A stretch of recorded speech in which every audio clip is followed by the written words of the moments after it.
Hello gang, thank you for joining me on my channel again today. I've got a how-to video today for you on how to create a portrait using Procreate. I hope you enjoy it and I hope you find the information useful.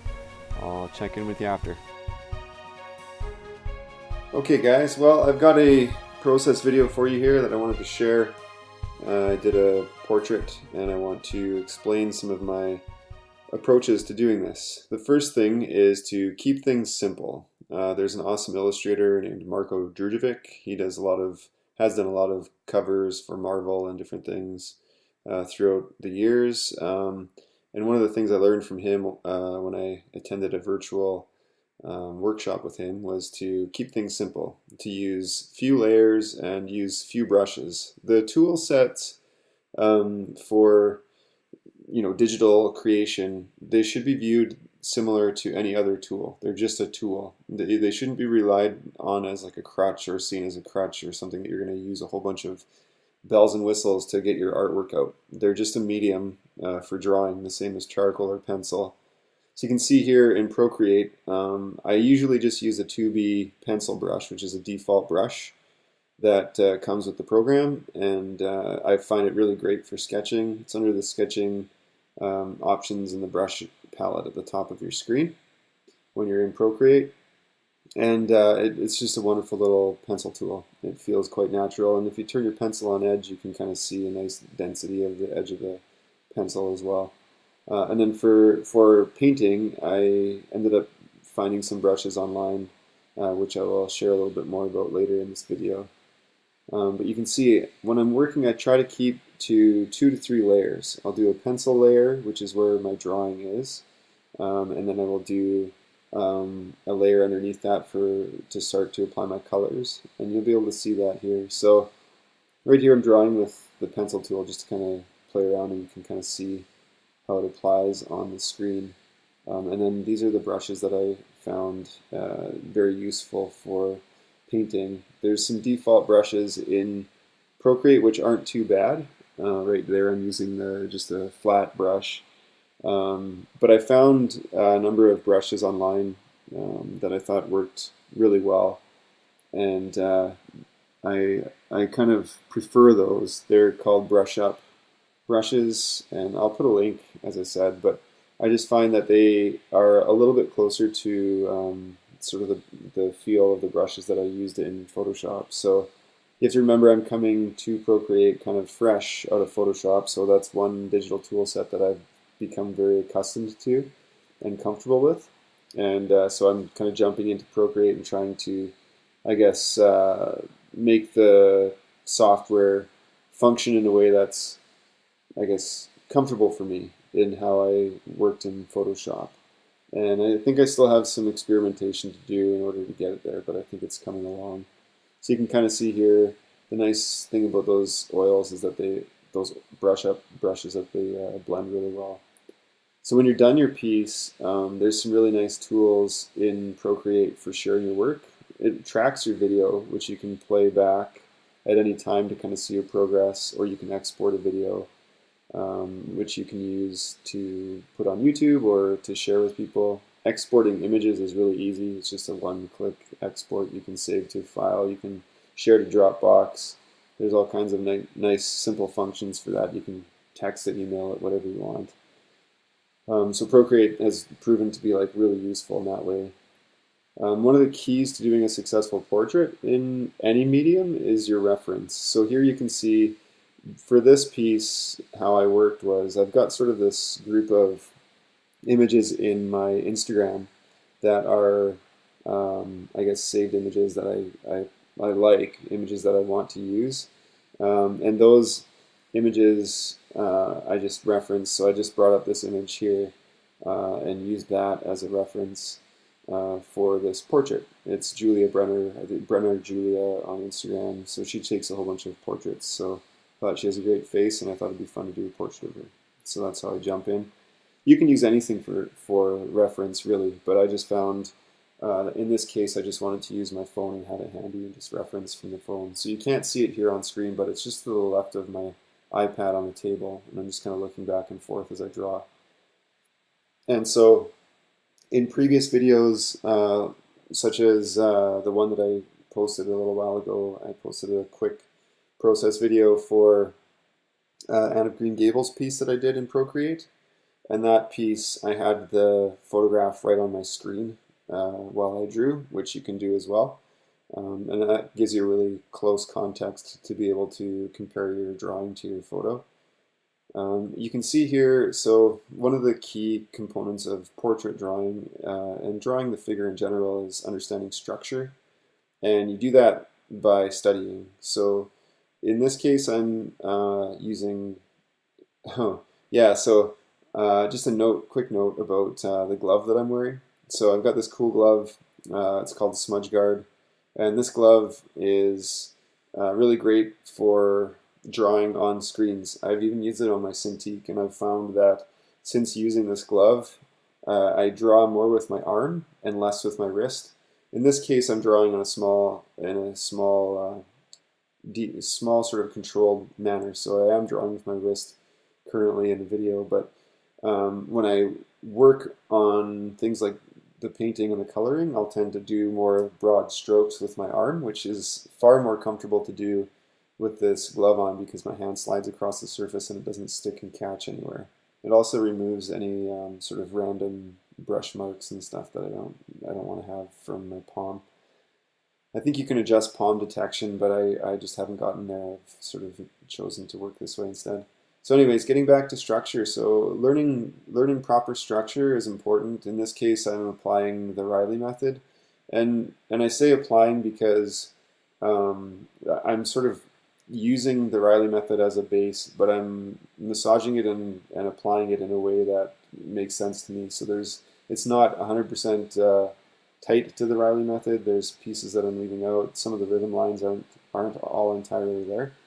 But now that I've worked with the Reilly method, I've worked with the Loomis method a little bit, and I've done a bunch of studying in some drawing books about portraiture and about the face and human anatomy for the skull and things like that. I'm starting to have an understanding of how that stuff is structured, and so I can apply that knowledge through these different methods in a way that works well for me. And so I think that's how it should be for anybody who's creating this kind of work. Find some tutorials, some instruction that works for you, that gives you an underlying base of knowledge and understanding, and then massage those tools to best fit your practice in the way that you work. So when I'm doing a portrait like this, I will do a lot of sort of visual measurements. I'll start with a structure like this using the Reilly method, and then as I work through building the portrait, I'll look at things like, okay, so where does the corner of the lip line up with the edge of the eye or the eyeball? Is the nose protruding forward? Does the tip of the nose, in this case with this 3/4 view, does the tip of the nose line up with the pupil on the other eye? Is it inside or outside the eye? There's different ways to approach those sort of structural aspects of stuff. But I really enjoy kind of problem solving that stuff as I go, and I find it quite challenging still to get a high level of accuracy with my first pass on drawing portraiture and getting the structure 100% correct. But I know that over time, my ability to get that is going to increase more and more. So I think this kind of practice is really important. So here you can see I've sort of mapped out the basic structure, and now I'm starting to already go into sort of refine shapes and contours, starting to really examine those relationships, like I mentioned, between facial features. I always find the wrap of the lips around the face is really a challenge for me, so I end up sometimes having to redo those a few times, especially in a 3/4 angle. But yeah, it's just one of those aspects. There's certain things about drawing portraits that you might find challenging, and you might find other aspects easier, but it'll come. So here I'm continuing to kind of map out other parts of the face. So where the neck meets the face, and then also just the overall structure of the body, of the torso. So that's one thing that I'm trying to work towards deepening my knowledge of is the way that aspects of anatomy connect to each other. I've done a lot of work so recently with portrait work, so I'm starting to understand faces and the muscles in the face and the bone structure in the face and hair and how like where your hairline lines up on your head and things like that. But I haven't done a ton of work yet anatomically on the rest of the body. And that's a whole other practice that I need to kind of start engaging in more. I've started doing some more quick studies, figure drawings and stuff, which have been helpful, I think. I think that's a great way to proceed, is to sort of just start doing more figure drawing. So here you're seeing, this is the actual screen capture that comes out of Procreate. So I've slowed it down a little bit because that's one of the things I found as a bit of a detriment to Procreate, is that it records super quick. So like a 3-hour drawing, it'll play back in a minute. So it just takes little snapshots of different parts of the drawing, which is great for immediacy, but there's a bit of a challenge in regards to having content to share online. So if I wanted to do like a real-time process video, I have to record myself drawing like I am here to show you every step in real time. And that I don't know if that's a thing that people really want. I've kind of put a mix in this video. I'm really curious what you guys think, if you appreciate sort of seeing the piece come together very quickly, or if you'd rather see this sort of top-down view of me actually working on the piece like in real time. I don't know. I mean, this feels to me like it feels to me like this would be very labor intensive to watch. Like, it's a long video, and there's parts where, like right now, for example, on screen, where it's hard to see, you know, what am I actually drawing. It's kind of hard to see underneath my hand, just by the nature of having the camera set up and that. So I don't know, but I'm curious. If you guys could give me a little bit of feedback, that'd be great.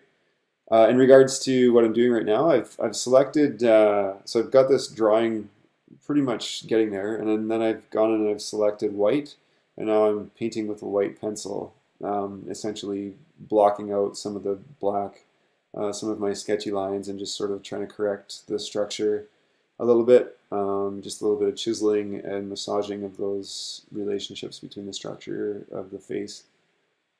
You can see still a little bit of the lines on her chin and her cheeks, where I've, you know, those early applications of the Reilly method, and that sort of structural underdrawing is still there. Most of that will disappear once we get into the coloring phase, once you're past the drawing phase. And it depends on your style too. I've kind of developed a style that I'm happy with and I'm content with, and I'm playing around a little bit within the confines of it, but it's very much drawing and then painting on top, a mix of mediums, I guess, between pencil and paint. Some of the pieces that I've been doing, they end up feeling more like a painting, and others end up feeling more like an illustration, depending on how far I push those relationships. So if I'm feeling, you know, like I want something more painterly, then I'll start earlier with the paintbrush, and I'll start blocking in colors and blocking in structure sooner. And if I want something a little more illustrative, I'll really push the line work like I am here and try to get that to a really tight, almost finished state, so that I can use it in the drawing. The nice thing about Procreate is you can really easily switch between colors just by holding your finger. You can eyedrop colors from your drawing. And that's really convenient. I've found the screen, so I have a 12.6-inch iPad Pro, and I found the screen to be big enough. I mean, it's obviously not as nice as drawing on my 21-inch Cintiq in terms of I guess screen real estate and being able to really feel like you're working more closely like you would to, akin to working on a canvas. This feels more like working on a sheet of paper, which I guess is okay. Um, it's one thing that I don't know if there are any tools out there that mimic brushes exclusive, like extremely well. The one thing I find about, I love the pencil. I love the weight of the Apple Pencil and the feel of it. It does feel like a traditional tool. But the thing with digital work, which still hasn't, I haven't found anything yet that feels like it. But there's no bounce to the brush. So if I'm painting with a quote unquote paintbrush in a digital medium, like in Procreate here, when I'm applying pressure with the pencil, it's a hard resistance. It's like tack tack tack. Kind of feels like actually a pencil, not like a paintbrush. And I don't know. I mean, it would be neat if somebody could create like a tactile brush that has like a number of little tips on it that are like little, I don't know, technological little strands of wire, I guess, that would mimic the feel of a brush. So you'd have like maybe 100 wires at the tip of the Cintiq or the Apple Pencil, and then that would feel like you're actually pushing a brush into the canvas rather than a pencil. I don't know. Anyways, back to the drawing. So you can see here I've gone in and I did do a little bit of draw over to kind of darken some of the lines, and then I've gone in and I've just started painting. So and in this case I wanted to keep the torso and some of her clothing details just very vague and more loose, and I wanted to try and push her face a little tighter so that the focus and emphasis would be on her face. And obviously this is more illustrative, so it's not using local color. It doesn't really reflect exactly her complexion, so it's a little bit of a stretch artistically in that respect. But I enjoyed the kind of contrast between the warm and the bright whites on her face, and the relationship between the green in her eyes and sort of that green in the background, and then the yellow, well, the sort of mustard color of her jacket sort of being a bridge in between those two. So I mean, the thing is with portrait work, you can kind of push things as far as you want. And this tool set, I think, has been great for me. I think that I've got a lot to grow into in terms of how to use it, but I think I'm getting there. And if you guys have any questions or thoughts about this process, please let me know. I hope that you liked this video. I hope you found it useful, and if there's anything that you would like me to emphasize in future videos, please let me know. Hey guys, thanks for watching this video. If you'd like to see more content, please click one of the videos on the screen.